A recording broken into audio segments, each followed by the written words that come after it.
দেখো কিভাবে 1.1 million follower করা যায়। আচ্ছা, এই যে অ্যাপটা আছে, অ্যাপটা খুলবে, তারপরে আপলোড ইমেজে যাবে, যাওয়ার পরে ফটোটা সিলেক্ট করবে, সিলেক্ট করার পরে দেখে নাও স্ক্যান হবে, স্ক্যান হয়ে যাওয়ার পরেই তুমি তোমার ফলোয়ারটাকে টুক করে ম্যাজিকের মতন পালিয়ে যেতে পারবে। পুরো ম্যাজিক ম্যাজিক, হো হো হো, পুরো ম্যাজিক ম্যাজিক।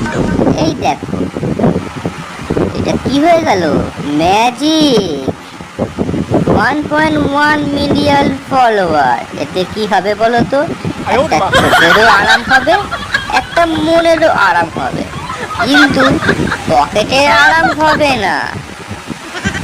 এইভাবেই আরামটা পাই, এইভাবেই খুশি হই। কি বলো তোমরা?